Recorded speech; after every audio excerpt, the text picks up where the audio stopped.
नमस्कार,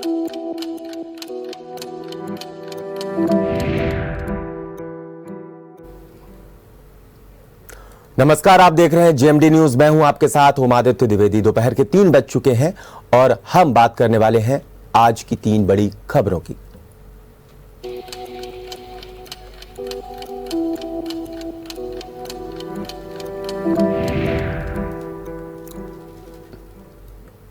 तो चलिए खबरों की शुरुआत करते हैं। पहली खबर के साथ, दूसरे कार्यकाल की शुरुआत से ही मुख्यमंत्री योगी आदित्यनाथ ने तय कर दिया है कि सरकार तय रोड मैप पर ही चलेगी। सबसे पहले 100 दिन के लक्ष्य तय किए जा रहे हैं। मंत्रियों ने अपने अपने विभागों के लिए 100 दिन की कार्ययोजना बनवा ली है। मंगलवार से मुख्यमंत्री विभागवार कार्ययोजना का प्रस्तुतिकरण देखकर उसकी समीक्षा करेंगे। जरूरी बिंदु उसमें शामिल कराकर मंत्रियों और वरिष्ठ अधिकारियों के लिए लक्ष्य निर्धारित करेंगे। मंत्रिपरिषद के गठन के तुरंत बाद ही सीएम योगी आदित्यनाथ ने मंत्रियों और सभी विभागों के अपर मुख्य सचिव, प्रमुख सचिवों को निर्देश दे दिया था कि 100 दिन, 6 माह और प्रति वर्ष के हिसाब से 5 वर्ष की कार्य योजना बना लें। इसके साथ ही सभी मंत्री अपने अपने विभाग की अगले 100 दिन की कार्य योजना बनवाने में जुट गए। सभी की तैयारी हो चुकी है और दावे किए जा चुके हैं कि अब तय हुआ है कि सीएम योगी खुद एक एक विभाग की कार्य योजना देखेंगे। वो कार्य योजना की समीक्षा करेंगे कि अगले 100 दिन के लिए क्या क्या काम निर्धारित किए हैं। एक एक काम की उपयोगिता की जानकारी लेंगे और जरूरत के अनुसार उसमें संशोधन कराएंगे। वहीं बात करते हैं दूसरी खबर की, जो कि गोरखपुर से है। गोरखपुर के प्रतिष्ठित गोरखनाथ मंदिर परिसर में रविवार को ही घटना ने सनसनी फैला दी है। अब तक सामने आए तथ्य इशारा कर रहे हैं कि ये घटना आतंकी साजिश का हिस्सा हो सकती है। आईआईटी बॉम्बे से केमिकल इंजीनियरिंग कर चुका हमलावर अहमद मुर्तजा अब्बासी आतंकी संगठन आईएस से जुड़ा हो सकता है। सूत्रों के मुताबिक जांच में लगाई गई यूपी एटीएस और एसटीएफ को उसके लैपटॉप से आईएस और सीरिया से जुड़े कुछ वीडियो और साहित्य मिला है। अपर मुख्य सचिव गृह अवनीश कुमार अवस्थी ने भी कहा है कि इसके आतंकी घटना होने से इनकार नहीं किया जा सकता। हर बिंदु की जांच कराई जा रही है। बता दें कि गोरखनाथ मंदिर नाथ संप्रदाय की सर्वोच्च पीठ होने के साथ ही मुख्यमंत्री योगी आदित्यनाथ का निवास स्थान भी है। ऐसे में घटना की गंभीरता कहीं ज्यादा बढ़ गई है। इसी बीच देर शाम सूत्रों ने बताया कि जांच में जुटी एटीएस और एसटीएफ को मुर्तजा के लैपटॉप से आतंकी संगठन आईएस से संबंधित कुछ वीडियो और साहित्य बरामद हुआ है। वहीं बात करते हैं तीसरी खबर की, जो कि लखनऊ से है। भ्रष्टाचार में लिप्त होने के साथ उसके खिलाफ आंख बंद करना तथा सरकारी कार्य में किसी भी प्रकार की लापरवाही मुख्यमंत्री योगी आदित्यनाथ को बर्दाश्त नहीं है। मुख्यमंत्री के रूप में अपनी दूसरी पारी शुरू करने वाले योगी आदित्यनाथ ने बीते बुधवार को सोनभद्र के जिलाधिकारी टीके शिबू तथा गाजियाबाद के एसएसपी पवन कुमार को निलंबित किया था। सोमवार को उनके निर्देश पर 2013 बैच के आईएएस अफसर औरैया के डीएम सुनील कुमार वर्मा को निलंबित कर दिया गया है। मुख्यमंत्री योगी आदित्यनाथ के निर्देश पर शासन ने औरैया के जिलाधिकारी सुनील कुमार वर्मा को भ्रष्टाचार और काम में लापरवाही बरतने के आरोप में निलंबित कर दिया है। सीएम के दूसरे कार्यकाल में शीर्ष अधिकारियों पर ये दूसरी बड़ी कार्रवाई है। वर्मा के खिलाफ मिली भ्रष्टाचार और आय से अधिक संपत्ति की शिकायतों पर मुख्यमंत्री ने सतर्कता जांच का भी निर्देश दिया है। दूसरे कार्यकाल में मुख्यमंत्री योगी आदित्यनाथ की ये नौकरशाही पर दूसरी कठोर कार्रवाई है। वर्मा दूसरे डीएम हैं जिन्हें बीते एक हफ्ते में मुख्यमंत्री के निर्देश पर निलंबित किया गया है। इससे पहले मुख्यमंत्री ने बीती 31 मार्च को भ्रष्टाचार के आरोप में सोनभद्र के डीएम टीके शिबू और काम में लापरवाही बरतने पर गाजियाबाद के एसएसपी पवन कुमार को निलंबित किया था।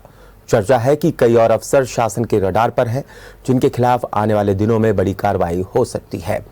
तो इस वक्त की 3 बड़ी खबरें। 100 दिन का रोड मैप तैयार कर रहे हैं जो मंत्री हैं, और गोरखपुर में जिस तरीके से हमला हुआ है, कहीं ना कहीं उसने इंजीनियरिंग की थी आईआईटी से, और ऐसे में अब देखना यह होगा कि आगे चल के जांच में क्या कुछ निकल कर आता है। और पहली खबर में हमारे साथ हमारे संवाददाता राहुल श्रीवास्तव हमारे साथ जुड़ गए हैं। राहुल, क्या कुछ माना जाए जिस तरीके से अब 100 दिन का, 6 महीने का और 1 साल का रोड मैप तैयार कर रहे हैं मंत्री, जो सचिव हैं, अपर सचिव हैं, अधिकारी हैं, आला अधिकारी हैं।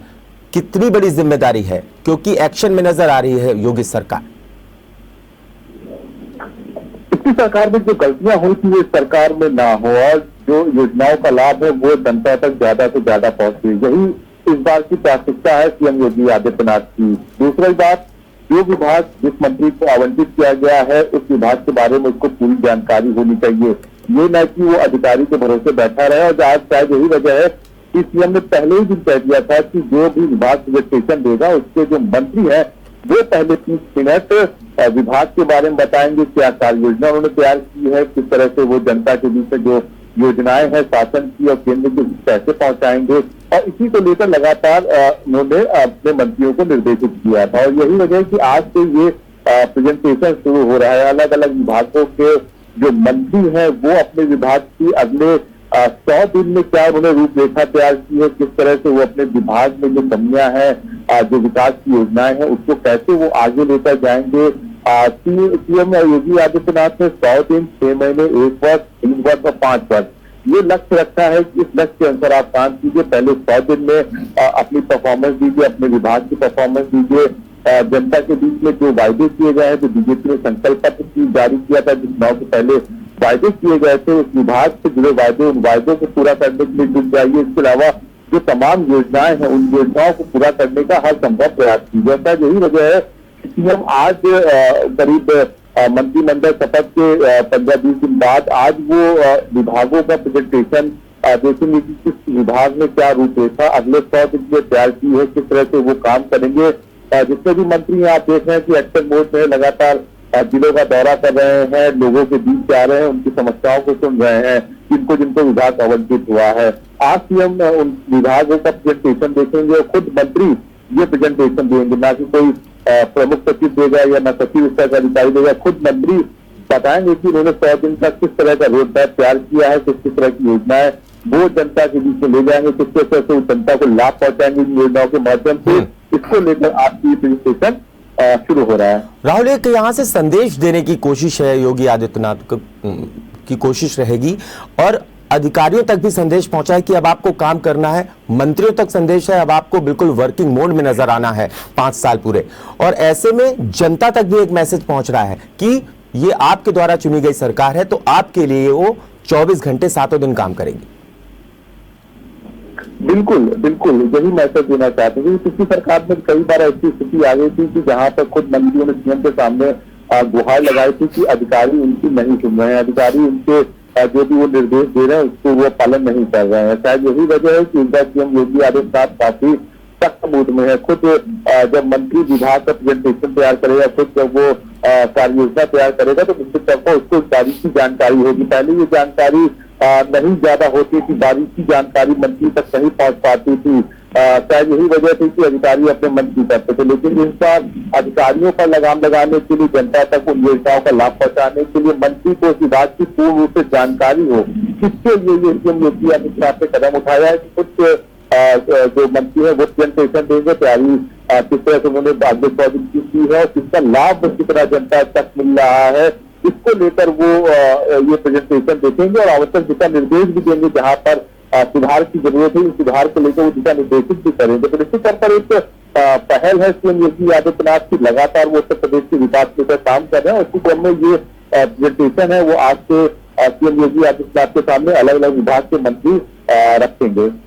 राहुल, आपका शुक्रिया इस पर चर्चा करने के लिए और तमाम जानकारी देने के लिए। तो कुल मिलाकर के अब वर्किंग मोड पे नजर आ रहे हैं। कुल मिलाकर के पहले ही दिन से जिस तरीके से योगी आदित्यनाथ ने शपथ ली उसके बाद से लगातार वो काम करते हुए नजर आ रहे हैं, लोगों को दिशा निर्देश देते हुए नजर आ रहे हैं। अपने मंत्रिमंडल के सभी मंत्रियों को उन्होंने साफ तौर पे कह दिया है कि आपको काम करना है, 100 दिन का जो एजेंडा है उसको लेकर के चलना है। अब बात कर लेते हैं दूसरी बड़ी खबर की। गोरक्षनाथ पीठ के बाहर जिस तरीके से एक युवक पुलिस वालों पर हमला कर देता है, पीएसी के जवानों पर हमला कर देता है, उसके बाद जब जांच आगे बढ़ती है तो बहुत कुछ निकल करके सामने आ रहा है। उसका जब लैपटॉप खंगाला गया तो सीरिया की कुछ वीडियोस, आईएसआईएस के वीडियोस, और ऐसे में उसके आतंकी होने की जो बात कर रहे थे अवनीश अवस्थी, वो कहीं ना कहीं बात सच हो सकती है। हालांकि अभी कोई आधिकारिक पुष्टि नहीं हुई है, लेकिन सुरक्षा की समीक्षा हो रही है, किस तरीके से सुरक्षा तैयारियां की गई हैं। अन्य जनपदों में भी सुरक्षा व्यवस्था कड़ी कर दी गई है। जो जिस तरीके से मठ है, मंदिर है, जिस तरीके से वहां पर बाहर सुरक्षा के अच्छे खासे इंतजामात किए गए हैं। और इसी खबर पर हमारे साथ वरिष्ठ पत्रकार डॉक्टर रमेश वर्मा हमारे साथ जुड़ेंगे। डॉक्टर रमेश वर्मा जी, आपका स्वागत है। कल भी हम लोग चर्चा कर रहे थे रमेश जी कि जिस तरीके से अभी जांच चल रही, प्रारंभिक जांच में जिस तरीके से जो कुछ निकल करके आया था, कल की प्रेस कॉन्फ्रेंस में हम लोगों ने उसका जिक्र किया था। अब जिस तरीके से यूपी एटीएस और यूपी एसटीएफ जिस तरीके से लगातार पूछताछ कर रही है, तो वो जो युवक है मुर्तजा, वो साफ तौर पे कह रहा है कि अल्लाह की राह पे वो निकला था। जब उससे पूछा गया कि आपने पुलिस वालों पर हमला क्यों किया, तो साफ तौर पे उसने कहा वो लोग घूर रहे थे इसलिए मैंने हमला किया। तो अल्लाह की राह पे क्या वो अपने आप को मिटाने के लिए निकला था, ऐसा उसका कहना है। तो क्या माना जाए, ये कौन सी मानसिकता को दर्शा रहा है डॉक्टर रमेश? देखिए, यदि आप कल से लेकर के आज तक के सारे बयान अधिकारियों के, मुर्तजा के सब सुनिए, तो इससे इनकार नहीं किया जा सकता है कि उसके मस्तिष्क में जहर भरा हुआ था। जी बिल्कुल।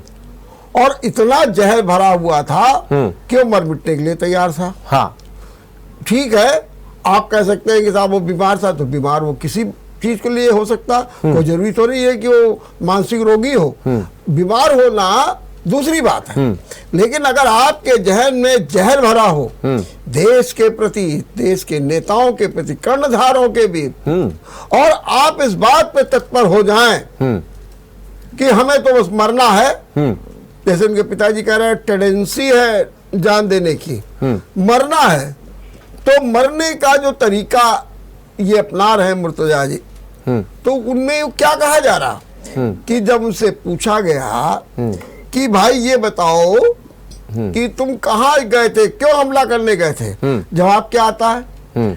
अल्लाह की राह में जान देने का मन कर रहा था। ऐसे विचार आए। अब सवाल दूसरा आ गया। हाँ। पता नहीं पूछा कि नहीं पूछा, पूछा ही होगा जी। कि भाई अल्लाह की राह क्या है? बिल्कुल। और अल्लाह की राह ये मंदिर ही था क्या? और उस अल्लाह की राह में आप करते क्या?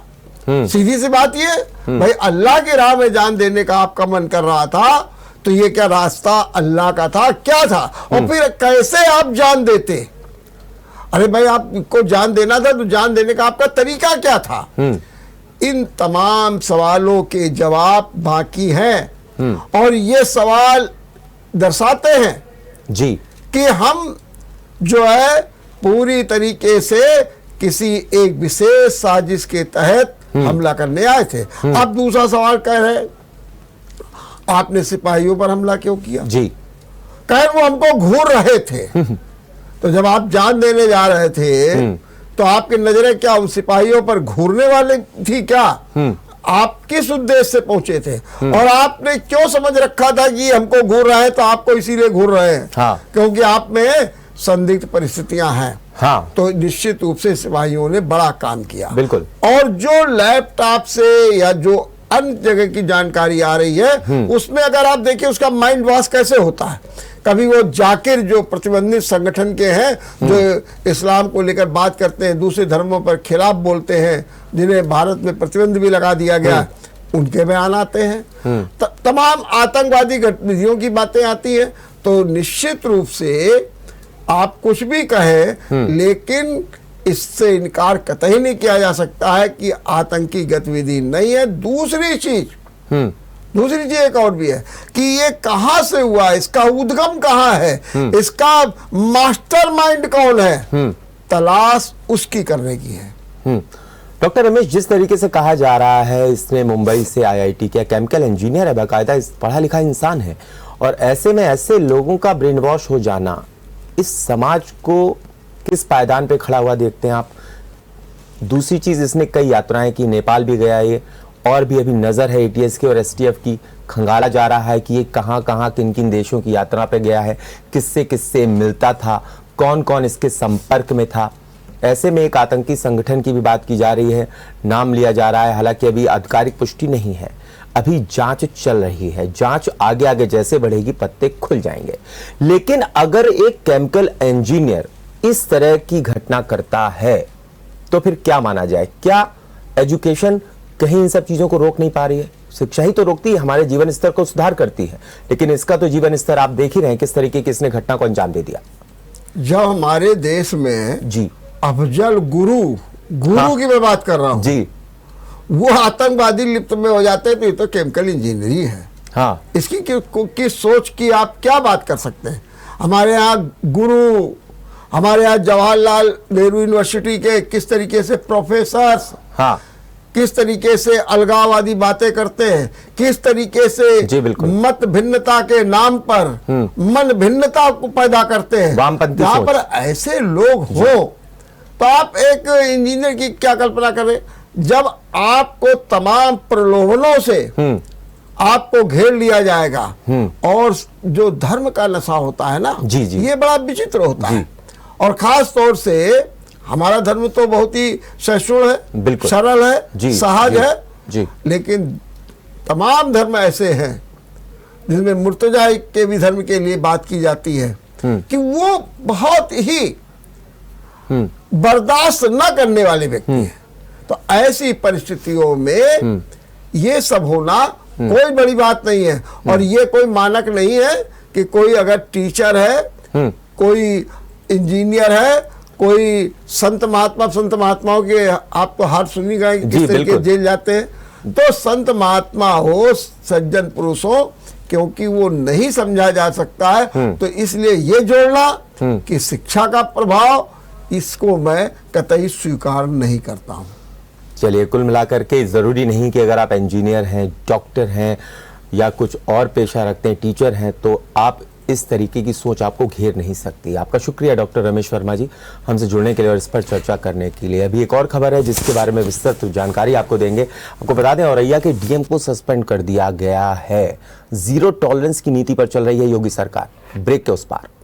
और अब हम बात करते हैं योगी सरकार की जीरो टॉलरेंस की नीति पर, क्योंकि आपको बता दें 31 मार्च से लगातार एक्शन नजर आ रहा है। आपको बता दें सोनभद्र के डीएम को सस्पेंड कर दिया गया जीरो टॉलरेंस के चलते, भ्रष्टाचार के आरोप थे और ऐसे में शिकायतें मिल रही थी। एसएसपी जो थे उनको भी, गाजियाबाद के एसएसपी को सस्पेंड कर दिया गया। और ऐसे में अब बारी जिस तरीके से औरैया डीएम को सस्पेंड कर दिया गया है, माना यह जा रहा है कि अब योगी सरकार जीरो टॉलरेंस पर काम कर रही है। किसी भी अधिकारी की शिकायत पर उसे बख्शा नहीं जाएगा, उसके खिलाफ कठोर कार्रवाई होगी। माना यह भी जा रहा है कि कुछ अधिकारी हैं, ऐसे अधिकारी हैं जिनके नाम अभी हालांकि सामने नहीं आए हैं, लेकिन उन पर भी कार्रवाई हो सकती है। और इसी खबर पर हमारे साथ विवेक श्रीवास्तव बीजेपी नेता जुड़ गए हैं। विवेक श्रीवास्तव जी, आपके जो मुख्यमंत्री हैं अब जीरो टॉलरेंस पर चल रहे हैं और इसी नीति पर आगे चलेंगे? जी बिल्कुल, भारतीय जनता पार्टी की सरकार भ्रष्टाचार पे जीरो टॉलरेंस की नीति पे चलती रही और चलती रहेगी।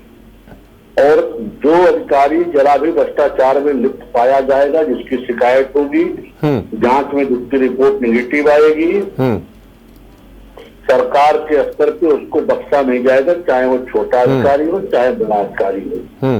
उसके ऊपर कार्रवाई सरकार करेगी। योगी आदित्यनाथ जी किसी को बख्शने वाले नहीं है, जो गलत करेगा वो जाएगा।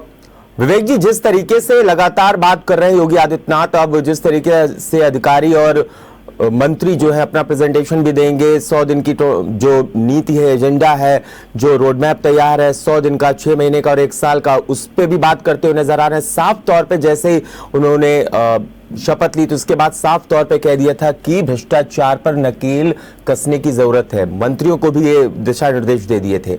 ऐसे में एक अलग छवि दिखाने की कोशिश है उत्तर प्रदेश में कि आपने हमें दोबारा सत्ता दी है तो वाकई में हम सुशासन का वो राज कायम करेंगे जिसकी लोग मिसाल देंगे। देखिए, 37 वर्षों के बाद कोई ऐसा अवसर आया है कि कोई सरकार दोबारा रिपीट हुई है। और मुख्यमंत्री जी के नेतृत्व में चुनाव हुआ और उन्हें मुख्यमंत्री को दोबारा मुख्यमंत्री बनने का अवसर चुनाव के बाद, ये मेरी जानकारी में बहुत दिन बाद उत्तर प्रदेश में आया है जी। तो जो जिम्मेदारी जनता ने हमारे कंधों पे डाली, उस जिम्मेदारी का बोझ है हमारे कंधों पे, और उस जिम्मेदारी के कारण हम प्रतिबद्ध हैं कि हम जनता को सुशासन दें। हमारे पूर्ववर्ती जो 5 साल का कार्यकाल था उसका मूल्यांकन करके ही जनता ने हमें दोबारा अवसर दिया है जी। तमाम सरकारें इसके पहले आई और चली गई, जनता ने किसी को दोबारा मौका नहीं दिया। हाँ, तो जनता ने जो हमें मौका दोबारा दिया, ये हमारी जिम्मेदारी बनती है कि हम जनता को अपना बेटर करके दे, जो हम सर्वोत्तम दे सकते हैं वो दे। तो हम उस दिशा में काम कर रहे हैं। हम टारगेटली 100 दिन का टारगेट बना करके काम कर रहे हैं और हम जनता के प्रति जवाबदेह हैं। हम एक जवाबदेह सरकार बना करके देना चाहते हैं जिससे जनता को संतुष्टि हो कि हाँ हमारा निर्णय जो हमने लिया वो उचित है और उस निर्णय का भारतीय जनता पार्टी उसकी सरकार सम्मान करती है। ठीक है विवेक श्रीवास्तव जी, एक बड़ा सवाल है ये मेरा, तीसरा सवाल है आपसे, और बड़ा सवाल ये है कि ठीक है अधिकारियों को सस्पेंड कर दिया जाता है भ्रष्टाचार के मामलों पर शिकायत मिलने पर, लेकिन कुछ ऐसे मातहत हैं जो रोड पे खड़े रहते हैं, मैं आपके ट्रैफिक विभाग की बात कर रहा हूं और बड़ी संजीदगी से कर रहा हूं कि अभी भी पुलिस विभाग में थानों के अंदर देखा जाता है जहां पर भ्रष्टाचार व्याप्त है, उसको हटाने के लिए क्या कुछ आपके पास प्लान है या कुछ योगी आदित्यनाथ भविष्य में अभी जिस तरीके से एक्शन मोड में नजर आ रहे हैं कुछ बड़े फैसले ले सकते? देखिए थानों में जो शिकायतें आती हैं उस शिकायतों पे कार्रवाई भी की जाती है और उसमें देखिए अभी आपने देखा रामगढ़ ताल के थाना अध्यक्ष का मकान गिराया गया, बिल्कुल, जो मनीष गुप्ता हत्याकांड में जी बिल्कुल। तो ये इससे एक मैसेज जा रहा है कि बख्शा इस सरकार में किसी को नहीं जाएगा। तो जो भी भ्रष्टाचार करते हुए पकड़ा जाएगा, जो भी चिन्हित होगा, सरकार उसको बख्शने वाली नहीं है। ये मैसेज तो साफ है। अब जो कुछ शिकायतें हैं, जैसे आप जिन शिकायतों का जिक्र किया, जब कप्तान साहब के ऊपर गाज गिरेगी तो छोटे मोटे जो ये सिपाही दरोगा है खुद ब खुद राइट टाइम हो जाएंगे। बिल्कुल, क्योंकि जब बड़े अधिकारी की गाज गिरती जो मातहत होते हैं उनके जहन में एक मैसेज जरूर जाता है विवेक जी, और ऐसे में अब योगी आदित्यनाथ नायक फिल्म की तरह नायक की भूमिका में नजर आ रहे हैं उत्तर प्रदेश में। आपका शुक्रिया हमसे जुड़ने के लिए विवेक श्रीवास्तव जी। तो कुल मिलाकर के अब उत्तर प्रदेश में योगी सरकार की जीरो टॉलरेंस की जो नीति है आगे वो कितना भ्रष्टाचार को रोक पाएगी ये देखने वाली बात होगी। फिलहाल अभी के लिए इतना ही, आप देखते रहिए GMT न्यूज।